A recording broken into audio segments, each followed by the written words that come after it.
Assalamualaikum warahmatullahi wabarakatuh. Perkenalkan, nama saya Lara Igunarti, NIM 2423240070 dari kelas 3 CPGMI. Di sini saya akan membuat tugas UAS mata kuliah Sejarah Kebudayaan Islam. Dosen pengampu Ibu Wiwinda.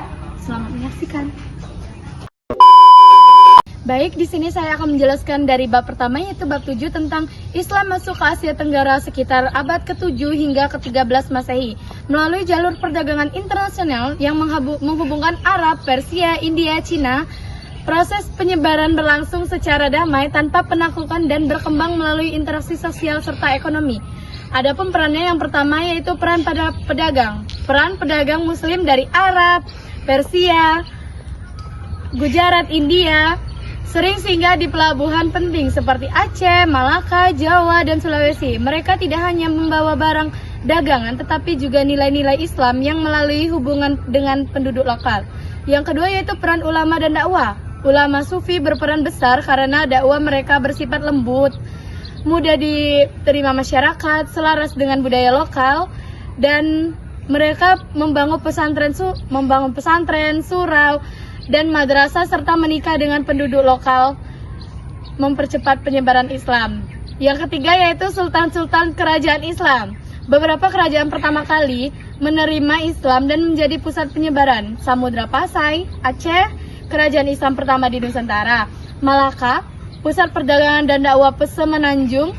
Kesultanan Demak di Jawa, Kesultanan Brunei, Sulu, dan Mindanao di Filipina Selatan. Kerajaan-kerajaan ini menyebarkan Islam melalui kekuasaan politik, hukum, pendidikan, hubungan, dan perdagangan. Yang keempat yaitu proses Islamisasi yang damai. Islam diterima secara damai karena tidak memaksa, menghargai budaya lokal, membawa kemajuan perdagangan, memberikan norma keadilan dan sosial moral. Proses ini disebut Islamisasi, yaitu perubahan budaya dan kepercayaan tanpa konflik besar. Yang kelima yaitu bukti awal masuknya Islam. Ditemukan makam-makam tua beraksara Arab, naskah Melayu Islam, catatan pelancong Cina dan Arab. Semua ini ditemukan bahwa Islam sudah hadir awal 7 sampai 10 Masehi. A few moments later. Baik, di sini saya akan menjelaskan materi selanjutnya yaitu bab 8 tentang penyebaran Islam di Asia Tenggara. Mulai dari masuk ke Asia Tengah seperti Uzbekistan, Kazakhstan, Turkmenistan pada abad ke-7 hingga ke-10.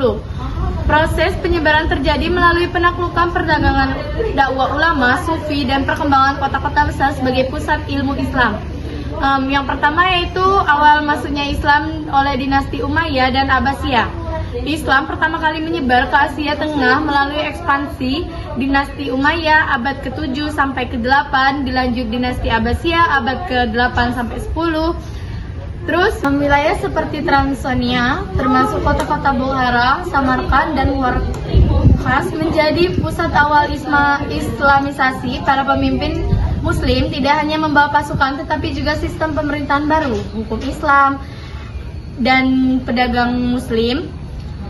Yang kedua yaitu peran pedagang ilmuwan dan mubalik sufi. Selain ekspansi politik, penyebaran Islam banyak dipengaruhi oleh pedagang Muslim dari Persia dan Arab. Para ulama dan sufi, terutama tarakat seperti Naqsyabandiyah. Cara dakwah sufi lembut dan mudah diterima membuat masyarakat Asia cepat memeluk Islam. Mereka mengajarkan akhlak, tauhid, dan pendidikan Islam sambil menghargai budaya lokal. Yang ketiga yaitu kota-kota besar menjadi pusat peradaban Islam. Beberapa kota kemudian berubah menjadi pusat ilmu pengetahuan Islam. Bukhara dijuluki Kuba Islam, melahirkan Imam Bukhari. Samarkand pusat astronomi dan fikih.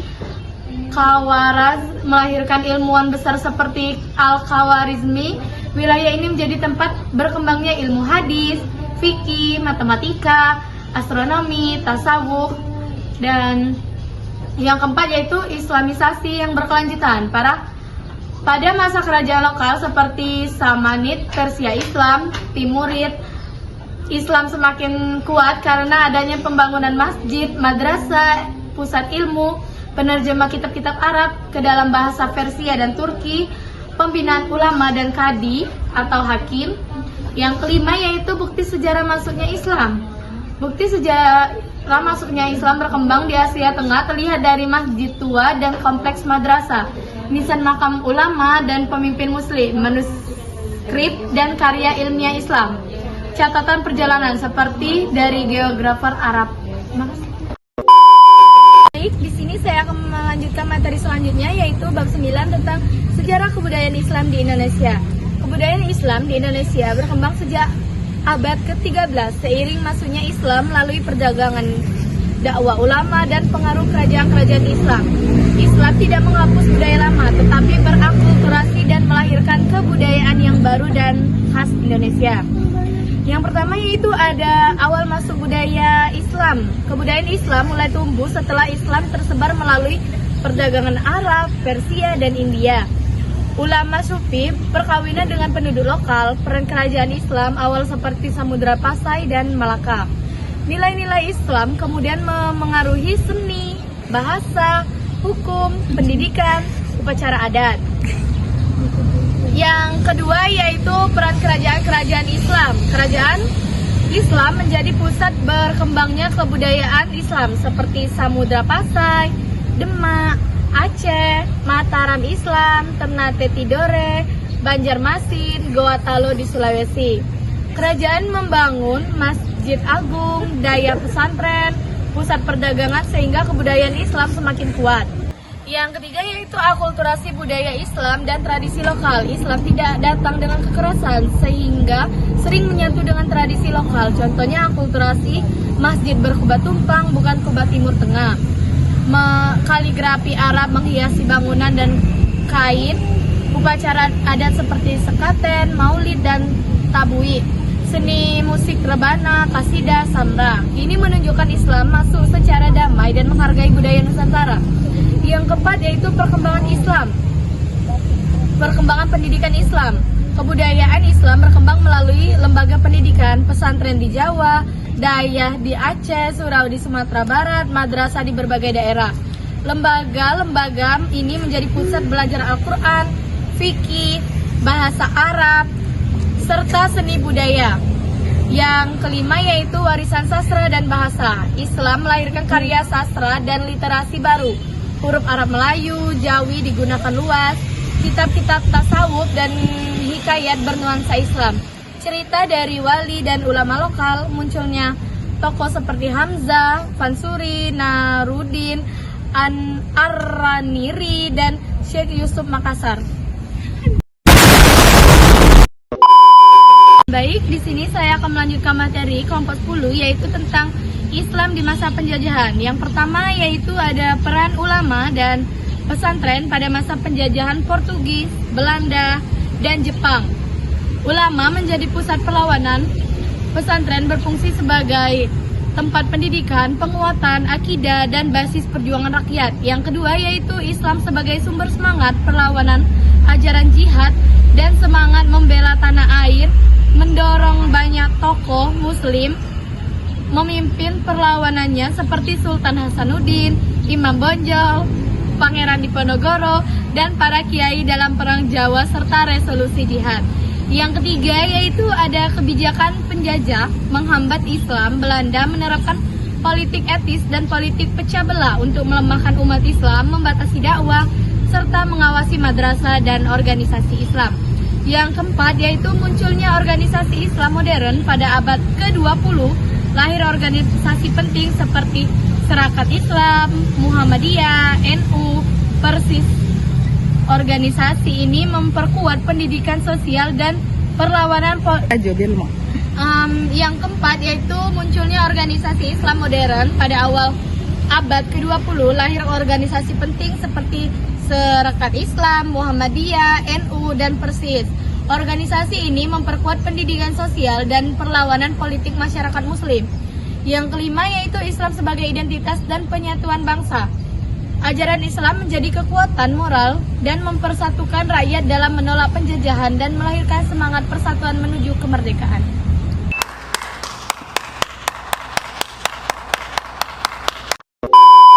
Di sini saya akan melanjutkan materi yang ke-11, yaitu perkembangan Islam pasca kemerdekaan Indonesia. Yang pertama yaitu ada penguatan peran organisasi Islam. Setelah tahun 1945, organisasi Islam seperti NU, Muhammadiyah, Persis, dan Masyumi berkembang pesat dalam bidang pendidikan, sosial, dan dakwah. Mereka mendirikan sekolah, universitas, rumah sakit, dan lembaga sosial. Yang kedua yaitu peran politik umat Islam. Pada masa awal kemerdekaan, Partai Masyumi menjadi kekuatan politik besar setelah dibubarkan tahun 1960. Muncul partai-partai baru seperti NU sebelum kembali ke kita pada 1984, serta PPP pada masa Orde Baru, kemudian PKB, PAN, PKS pada era reformasi. Yang ketiga yaitu modernisasi pendidikan Islam. Banyak madrasah, pesantren, dan universitas Islam berkembang seperti UIN, YIN, STAIN, serta pesantren modern. Kurikulum terstruktur dan integratif antara ilmu agama dan ilmu umum. Yang keempat yaitu gerakan dakwah dan kebangkitan keagamaan. Mulai dari tahun 1980-an hingga masyarakat muslim Indonesia menunjukkan peningkatan minat terhadap kajian keislaman, hijrah, lahirnya gerakan dakwah, kampus, dan berkembangnya majelis taklim. Yang kelima yaitu tentang peran Islam dalam kehidupan sosial budaya. Islam semakin melekat dalam sosial budaya Indonesia melalui karya sastra, seni, media, busana, muslim, hingga ekonomi syariah seperti bank. Islam semakin melekat dalam budaya Indonesia melalui karya sastra, seni, media, busana muslim, hingga ekonomi syariah seperti bank syariah, zakat, dan wakaf produktif. Yang keenam yaitu era reformasi, kebebasan beragama, dan dinamika baru. Setelah 1998, umat Islam menikmati kebebasan dalam dakwah, pendidikan, dan organisasi. Namun muncul juga tantangan seperti radikalisme, intoleransi, polarisasi politik. Oh my God! Wow! Di sini saya akan melanjutkan materi yang ke-12, yaitu tentang Islam kontemporer di Indonesia. Yang pertama yaitu ada kebangkitan kesadaran keagamaan. Di era sekarang, masyarakat muslim Indonesia menunjukkan peningkatan minat terhadap kajian agama seperti majelis taklim, kajian online, gerakan hijrah, dan literasi keislaman di media sosial. Yang kedua yaitu ada perkembangan pendidikan Islam. Perkembangan pendidikan Islam semakin maju dengan berkembangnya UIN, pesantren modern, sekolah Islam terpadu, serta kurikulum yang memadukan ilmu agama, dan sains. Banyak pesantren juga menggunakan teknologi digital. Yang ketiga yaitu dinamika politik umat Islam. Umat Islam aktif dalam demokrasi baik melalui partai politik, PKS, PKB, PPP, PAN, maupun ormas besar seperti NU dan Muhammadiyah yang berperan dalam isu kebangsaan, kemanusiaan, dan pendidikan. Yang keempat yaitu ada tantangan moderasi beragama. Pemerintah dan ormas mendorong konsep Islam moderat wasatiyah untuk menanggulangi radikalisme, intoleransi, dan polarisasi sosial. Program seperti modernisasi beragama diperkuat di sekolah, kampus, dan pesantren. Yang kelima yaitu pengembangan ekonomi syariah. Sektor keuangan syariah berkembang pesat melalui bank syariah, asuransi syariah, UMKM halal, zakat dan wakaf, produktif, serta pasar industri halal seperti kuliner, fashion, dan pariwisata. Yang keenam yaitu ada peran media dan teknologi. Internet menjadi ruang baru, dakwah atau ustadzah digital, konten edukasi, podcast, hingga aplikasi pengajian mempengaruhi pemahaman keagamaan masyarakat. Yang ketujuh, keberagaman praktik keagamaan. Indonesia memiliki variasi praktik Islam seperti Islam pesantren, Islam kota, Islam budaya, hingga komunitas yang terikat. Semua ini berinteraksi dan menampilkan wajah Islam yang plural.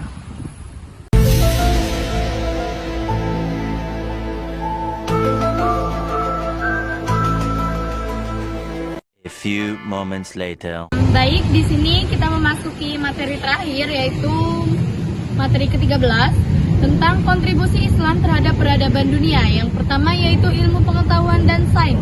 Peradaban Islam menjadi jembatan antara ilmu Yunani, Persia, India, dan Eropa. Banyak ilmuwan Indonesia memberikan dasar sains modern seperti Ibnu Sina, kedokteran, Al-Khawarizmi, matematika dan aljabar, Ibnu Haytham, optik, Al-Biruni, astronomi dan geografi. Yang kedua yaitu pendidikan dan perpustakaan. Umat Islam mendirikan universitas awal dunia seperti Universitas Al-Azhar dan Bait Al-Hikmah yang menjadi pusat penerjemah penelitian dan pendidikan. Yang ketiga yaitu ada arsitektur dan seni. Arsitektur Islam terkenal dengan masjid megah, istana, kaligrafi, dan seni geometris. Contohnya yaitu